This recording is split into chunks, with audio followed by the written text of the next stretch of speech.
Penetrating Shot is one of Rogue's core skills, specifically a marksman skill designed to be fired with a bow. Rogue has the versatility of offering you both ranged and melee playstyles, with the most popular melee playstyle being Twisting Blades, and the most popular ranged playstyle probably being Barrage. However, one nice thing about Rogue is almost every core skill is viable to one degree or another, and today I'm going to be talking about Penetrating Shot Rogue, the build that I used to start the season, and one which I've found is quite rewarding. So far, I've used it to clear nightmare dungeons and fight enemies over 20 levels above myself. I've also used it to take down the Echo of Varshan, although admittedly the first couple kills were rough because I was significantly under-leveled. Now that it's a little bit of a closer fight level-wise, it doesn't really stand a chance. The reason I picked Penetrating Shot is it excels at annihilating packs of enemies, which not only is satisfying, assuming you manage to position yourself correctly, but makes it very easy to level from 1 to 80+, which is exactly what I needed in a build. But is Penetrating Shot the strongest build that you can use for leveling? I don't know the answer to that because this is the only thing I've played since the beta. So now I'm going to be trying a couple of other builds, definitely Barrage, maybe Rapid Fire Flurry, and also definitely Twisting Blades. And don't worry, I'm also going to be sharing my thoughts on those builds as well. Get subscribed if you don't want to miss that. But this video is all about Penetrating Shot. I'll start by talking about the key mechanics, then get into the skills, and finally wrap up with some gameplay and my overall thoughts on the build. Before I get into things, a special thanks to my patrons and channel members for the continued support. More about that at the end. For now, let's start with Penetrating Shot itself. Using the trick shot aspect, Penetrating Shot deals more damage to tightly packed enemies. You spawn extra side arrows whenever you hit a foe. Therefore, you want to fire into packs and ignore stragglers. You also want extremely dense groups of enemies. For example, in some nightmare dungeons, there are packs of enemies that all happen to stand close together. Or on more linear maps, enemies trickle down a corridor, making it easy to line up your shots. On the other hand, the actual projectile is fairly small, so especially when firing from long range, it can be a little bit easy to miss. One of the core features of a build is combo points. Using a generator, in this case puncture, you generate 3 combo points. This also means anything you're hitting with pen shot is probably going to be vulnerable, at least when it comes to single target. You then spend the combo points on Penetrating Shot to deal massive damage and absolutely annihilate foes. Because Penetrating Shot scales extremely well from combo points, gaining lucky hit chance and a lot of damage, you want to fire at 3 combo points whenever possible. The build also uses precision, which gives crit damage, and then when you reach 5 stacks, 100% chance to critically strike with your next marksman skill. On the one hand, you should avoid wasting a 5 stack of precision on your puncture whenever possible. In theory, you could use something like Siphoning Strikes, but that puts you in a weird melee-ranged hybrid position that just doesn't feel good to play from my experience. However, getting 3 combo points and 5 precision stacks won't always happen. So do your best to avoid firing under 3 combo points, and do your best to avoid wasting auto crits on puncture, but sometimes it's going to happen and you have to find a balance based on your current gearing. But when it comes to using my Penetrating Shot, I always prioritize getting 3 combo points over the number of stacks of precision I have, even if it means sometimes I do end up wasting precision. Because remember, this build has, depending on your gear, around 50% crit chance anyway, so there's a good chance that pen shot's going to crit regardless of your precision stacks. Next up, what are the hearts used by this build? First off, Tempting Fate. Between imbues, proper precision management, and just the gear that you have on, your crit will be at least 50% on average, moving closer to 100% the better you play and the better your gear. This makes Tempting Fate an ideal choice because you effectively get to ignore the downside on your main attack Penetrating Shot while getting the full benefit of the upside, 60% increased critical strike damage. But on the other hand, especially if you're speed clearing, damage isn't really something you're going to need. Instead, you'll want defenses, in which case Revenge is an excellent brutal heart to shore up Rogue. Suppressing 80% of damage taken effectively means ignoring 80% of damage taken. But on the other hand, if you can't get a good Revenge, maybe you have a min roll of 10%, try Prudent Heart. This won't save you all the time, but when it does, complete immunity feels really nice and absolutely lets you burst down an elite. Now also, from my experiences, Barber isn't very good for this build. You have great clear just from Penetrating Shot, and it prevents you from capitalizing on one of a skill's greatest strengths, which is Vulnerable and Lucky Hit. Instead, I recommend Vile Alchemist. Not only does this give you more Bursting Venom procs, but it lets you do things like freeze enemies, or inflict shadow debuffs on them for even more explosions. If you don't happen to have a Wrathful Heart yet, then consider Cluster Munitions to stagger bosses, or Trickery for more defenses. Just be sure to swap Shadow Imbue out and Poison Trap in if you're going Trickery. And speaking of imbues, the build uses two of them. Shadow Imbue for AoE damage in clear. This is your priority when facing a large group of enemies, and it allows you to benefit from non-physical damage modifiers. It also increases the non-physical damage that enemies take, thus making all of your DPS more effective. Poison Imbue, on the other hand, is your single target damage, and provides a little bit of extra damage persistence. Therefore, this should be your first imbue used on single target, and a lot of the time your only imbue used, because the build uses bursting venoms to leave behind poison puddles. Stand in a puddle, and your poison imbue has infinite charges, plus gets reset so you can use it even after the puddle wears off. With that said, I've seen some reports that bursting venoms procs far more often than it should. Personally, I think Penetrating Shot is able to scale enough lucky hit chance that it's especially worth using just for the amount of clear you gain on packs alone. However, in the future, it might not be as good for single target, so just be aware of that and keep an eye out on patch notes. If I happen to see a change to bursting venoms in a patch note, I'll try to leave a pinned comment down below, or pin someone else's comment if they happen to mention it and link to the relevant patch notes. Then, last but not least, the build also uses Dark Shroud, which is a potent layer of defense, and it's activated automatically via the Umbrous legendary aspect. This works really well, since you're constantly spamming Penetrating Shot, and Pen Shot excels at activating lucky hit effects. It has a lucky hit proc coefficient of 50% baseline. That's increased by another 30% before you have any lucky hit on gear just from getting to 3 combo points, so getting to 100% or more is pretty darn easy. This also means that if you're feeling like you're lacking on healing, you could spec into Siphoning Strikes, though personally I found that Life on Kill was just a little bit more reliable. Now, that said, those are the key mechanics used by the build. Let's start getting into the skills, Paragon boards, and gearing. So first up, Puncture with Fundamental Puncture. The goal here is to use Puncture to generate energy, and also inflict vulnerable on enemies. Hitting something with at least 2 blades makes them vulnerable. On bosses with large hitboxes, you can do this from medium range. On smaller, more agile enemies, you want to get pretty darn close, leading to a medium to close range playstyle, but rarely long range, since if you use long range, enemies will actually outrange your Puncture and you won't be able to regenerate energy properly. Then, coming down here, we've also got Penetrating Shot with 9 ranks. This is a great way to increase your damage, and with 3 combo points, it scales up to a whopping 239% damage. When cast at full energy, it also slows all enemies hit by 50% for 3 seconds, which is a potent way to apply crowd control to enemies, allowing you to benefit from anything that says, against crowd-controlled enemies while enemies are crowd-controlled, etc., etc. It also deals 10% multiplicative damage for each enemy it pierces. This means when you're firing into a big pack, you actually want to line the elite up towards the back. Sometimes this is possible, sometimes it's not. Think of it as icing on the cake, not something you should do every time. I'm also grabbing Stutter Step because critically striking enemies happens very often, and I like getting move speed for 4 seconds. Coming down here, I opted to keep Shadow Step since that's one of the only 2 ways Rogue has to get unstoppable. The other alternative being Concealment, but Concealment has a slightly longer cooldown, and while it does give you unstoppable for a decent amount of time, I didn't feel that it was ultimately worth it. Especially because Concealment also breaks pretty quickly if you're trying to attack or move around. On the other hand, Dash is great for mobility, especially when moving in the open world. It has a relatively short cooldown, and I even took a little bit of extra bonus with Enhanced Dash. Enemies damaged by Dash take 15% more critical strike damage for 5 seconds. So if I'm running around, I can dash through a pack of enemies, line them all up, and knock them all down with Pen Shot.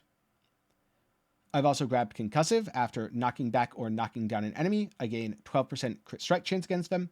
Since my Penetrating Shot frequently knocks down elites, I often have 12% extra crit. The more crit you have, the better, especially with Tempting Fate. And Weapon Mastery, because using a crossbow, increased critical strike damage, though using a bow increased damage to vulnerable enemies is also very good, and I'll get into more of that when I talk about the gearing. Coming down here, I've got Dark Shroud, and I've spec'd all the way into Subverting Dark Shroud for each active shadow, 4% increased move speed. That way, it's just a little bit easier to farm. And over here, Exploit for damage against healthy enemies. This is very good for one-shotting things, plus damage against injured enemies to execute those high-health elites or bosses. Plus Malice for increased damage to vulnerable enemies, since most things you hit will be vulnerable. Now, on Shadow Imbuement, I'm going all the way up into Mixed Shadow Imbuement for enemies affected by Shadow Imbuement take 12% increased non-physical damage. That way, enemies take 12% increased non-physical damage, both when I hit them with Shadow Imbuement directly, or when my Vile Alchemist procs. This is why I feel pretty comfortable opening with Poison Imbuement on bosses, rather than opening with Shadow Imbuement, although realistically, whatever imbuement you happen to have active when you go into a boss fight is perfectly fine. And a lot of the time, bosses aren't going to die in a single imbuement rotation anyway. Poison imbuement, on the other hand, adds a significant amount of base single target damage. And this is why you don't want to use something like the Barber, because unfortunately it messes with poison imbuement. Luckily, crit strikes with poison imbuement deal 75% increased poisoning damage, so having the extra crit chance is quite helpful. For a little bit of extra defense, I took debilitating toxins. Most enemies I'm facing are going to be poisoned, so they deal 15% less damage. And then across the way, I've taken precision imbuement. Imbued skills gain 9% increased crit strike chance, which is just another way to get extra crit strike chance. Coming down to ultimate skills, I tried Death Trap for a bit. If I'd use a trap, it's going to be Poison Trap. Not only does Poison Trap give you an alternative method of crowd controlling, being able to knock down enemies with enhanced Poison Trap, and reset your imbuements, 30% chance on countering, so that you don't really have to worry too much about bursting venoms, but you also get a little bit of extra damage. 344%, you get a significant amount of extra damage. It just doesn't scale off your crit, so it's not quite perfect. On the other hand, Death Trap has a really long cooldown, and I found it to overall be a little bit underwhelming. Pulling enemies in is nice, and aside of that, I'd rather just have a shorter cooldown. Then, looking up here, Innervation, Lucky Hit, 30% chance to gain 8 energy. Lucky Hits proc very frequently with Penetrating Shot, so this feels really good and almost completely sustains energy. Also, Alchemist's Fortune isn't the worst thing to take. Non-physical damage has increased Lucky Hit chance. That can help get you to 100% if you're using something like Siphoning Strikes up here. But personally, I ended up going with Debilitating Toxins and Deadly Venom instead. Moving on, Adrenaline Rush gives a little bit of energy regeneration while moving, but more importantly, while at or above 50% energy, you get move speed, so you move faster, and while below, you get a little bit of attack speed to help you recover energy faster with your puncture. Last but not least, of course, Precision. Crit strikes with marksman skills grant precision. You gain either crit damage or a guaranteed crit, continually rotating. This adds up to a small multiplicative bonus to crit, or a way to get that nice big juicy burst damage. Moving on, here are my Paragon boards, starting with the base rogue board, where I have the Infusion glyph. I actually haven't leveled the Infusion glyph up yet, since I just swapped my glyphs around after hitting level 81. On this board, it's especially to note the rares. Prime gives you damage and health, Lawless gives you 200 armor, which is great defensively, and Skillful gives you damage and dexterity.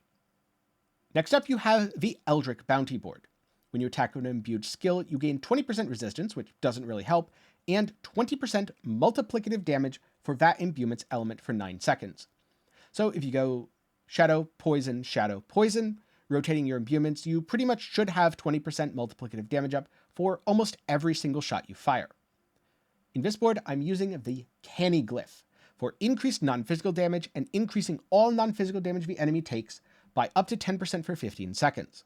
Again, this secondary effect is a multiplicative bonus, and the board supports 39 intelligence, which isn't too bad if you have a level 15 plus glyph.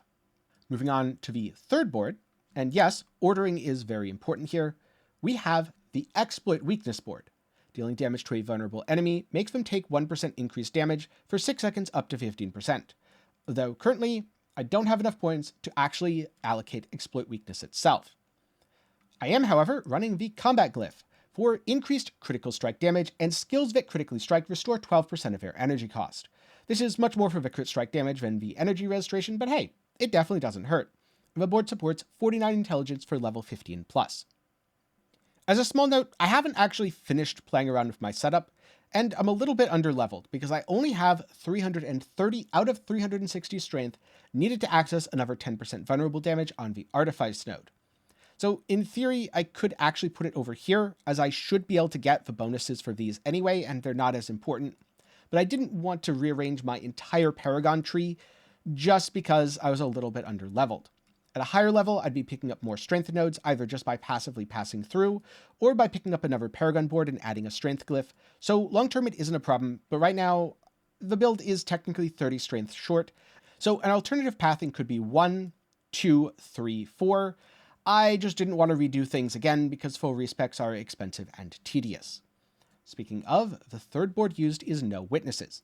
This is used not for the node itself, the build doesn't even use an ultimate skill, but just for the effective pathing and 54 strength in radius, enabling the exploit glyph to be quite powerful. though in this case, the glyphs is only giving 33.1% vulnerable damage because I haven't quite finished leveling it up, and that bonus does scale with the glyphs level. Furthermore, the threshold effect guarantees that everything you hit with a first attack will be vulnerable immediately afterwards, allowing you to absolutely annihilate packs of enemies highly efficiently.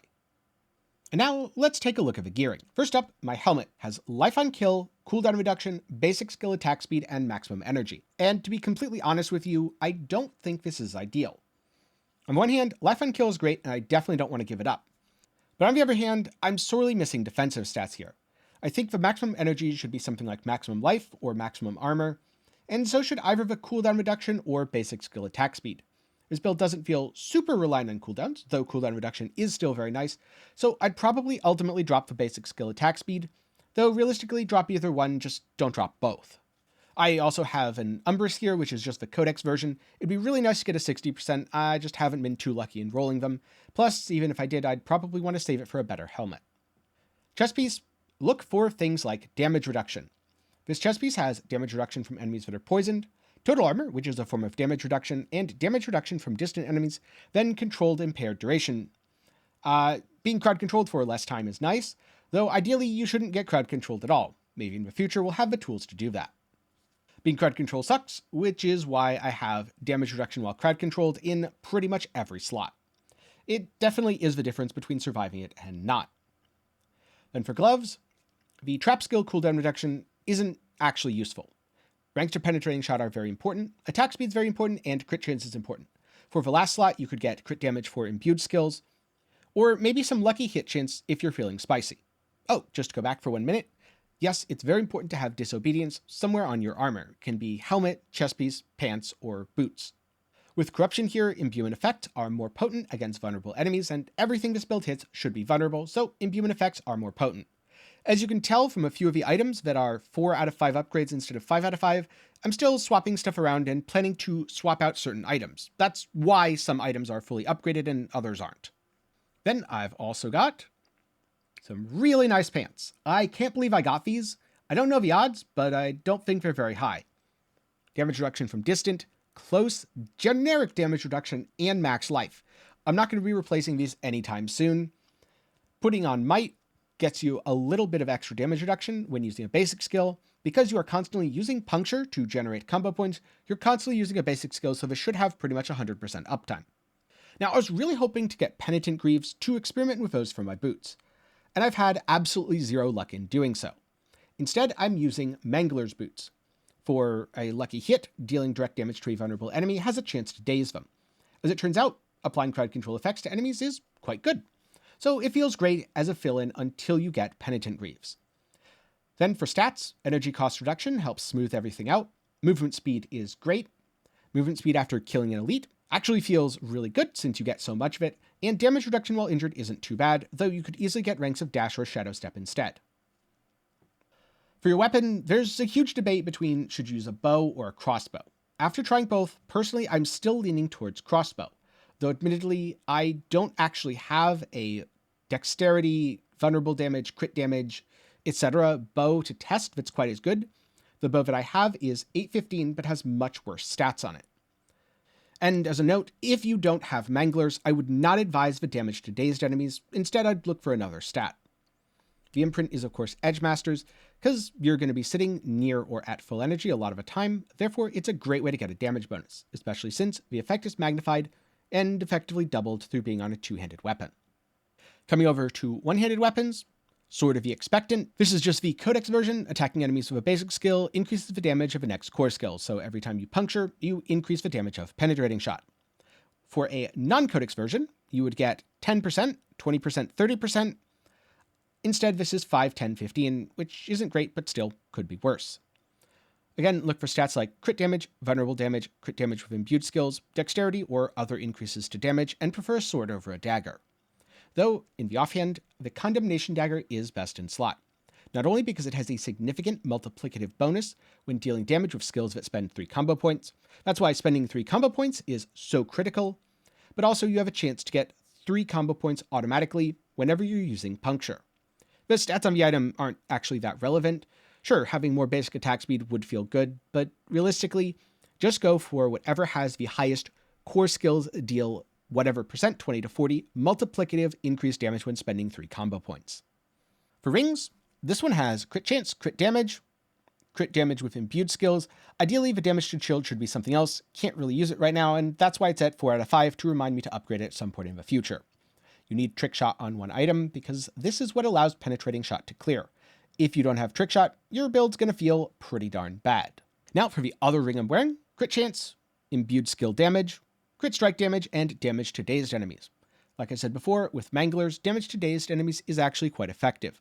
But more things like vulnerable damage would be pretty nice here. Just remember, gearing is a process, and Rome wasn't built in a day. This is also where I'm using the Bursting Venom's legendary aspect, critical strikes, meaning most of my penetrating shots, with poison imbued skills, again, most penetrating shots, have a 10% chance to create a toxic pool. This does proc quite frequently, maybe more than it should, and when standing in the pool, you effectively get infinite poison imbuements, which makes it a really effective legendary aspect to have on a build like this. Last but not least, for the amulet, this is a tough one, because on the one hand, I really like the energy cost reduction, movement speed after killing an elite, and imbuement skill reduction of this amulet.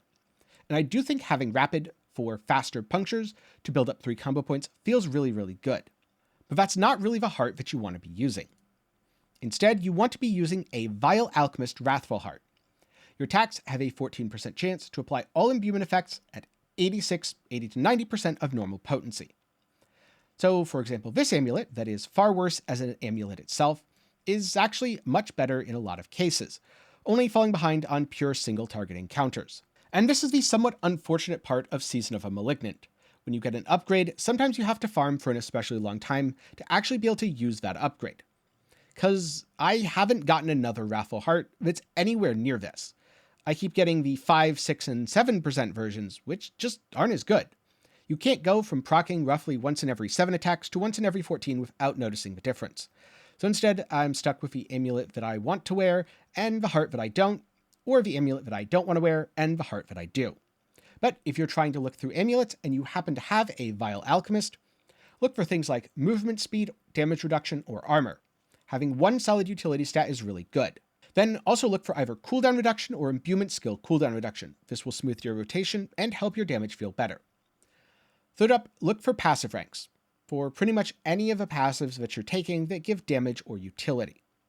And for the last stat, you should absolutely have energy cost reduction. In fact, you should probably have energy cost reduction as a priority for equipping an amulet, because there's definitely times on single target where this doesn't feel very good. And if you do get a really good Wrathful Heart pretty early on, like I did on this one, maybe consider saving it rather than using it like I did. But again, if I hadn't have used it early, I wouldn't know what I do about how it works and probably wouldn't be recommending it. So that's it for the key mechanics, skills, Paragon boards, gearing, and now it's time to get into the gameplay. Like I mentioned at the start, this is a build that's about positioning. You can deal damage from long range, but because the projectile's small, it requires careful aiming. So I often get up close in an enemy's face. This also lets me knock them down far more effectively. But in getting into an enemy's face, you can get yourself into trouble as well. Fire Enchanted and Suppressor Elites, or a Fire Enchanted Suppressor Elite, are especially problematic in this regard, and often feel like they hard counter the build. In general, the build excels when you have a large group of enemies, including weaker ones that you can explode with Shadow Imbue.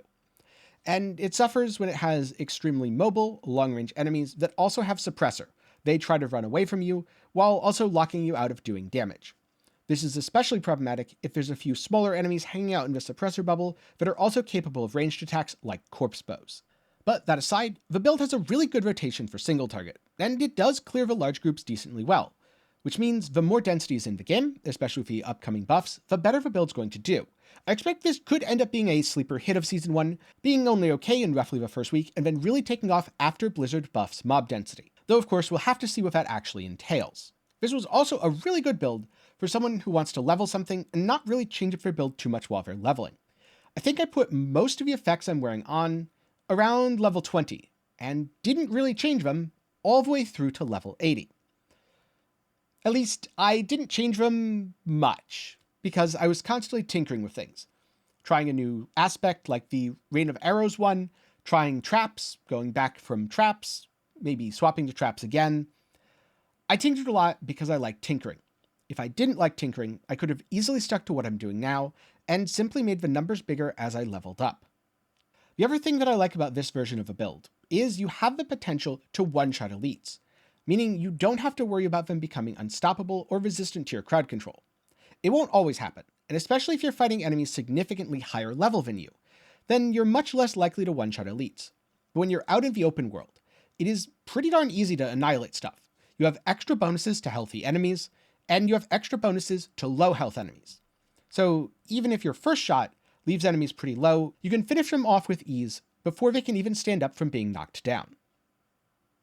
But on the other hand, if you're not really looking to pay attention while you level, or you're playing on a controller, I wouldn't necessarily recommend this build, because like I said before, positioning is key, and it can be a little bit difficult to position in certain dungeons. I found that dungeons which have long linear corridors are good, but dungeons that have rooms aren't really great. So I'd try to avoid barracks layouts and instead go for cave layouts. Open areas are fine, the build doesn't really excel, but it doesn't feel terrible either. And so those are my thoughts on Poison Penetrating Shot Rogue, along with how I've built it. But this isn't the only way to build it. So if you want to see the version played by Dioxide, which he's also found a lot of success with, then check it out, links down below, over at MaxwellGG. But now I'm curious. If you've used Penetrating Shot, what are your thoughts so far? And if you haven't, what's your favorite rogue build? Let me know down below, and who knows, maybe your favorite rogue build is going to be my next video. But if that's it, thanks for watching. If you're looking for something else to watch, there's going to be a recommendation on screen right now. You can check out my 2 earlier iterations of a build, both what I used to level from 1 to 50, and what I was doing as soon as I got into World Tier 4. If you're wondering about Malignant Hearts, then I have a tier list for those, or a guide on how to get them. Or if you're looking for something completely different and want to pick up a new game, consider my review of Monster Train. Before I go, a special thanks to my patrons and channel members for their continued support. Link for that is down below. Congratulations on making it to the end of the video, I hope you learned something, and I'll see you again sometime soon.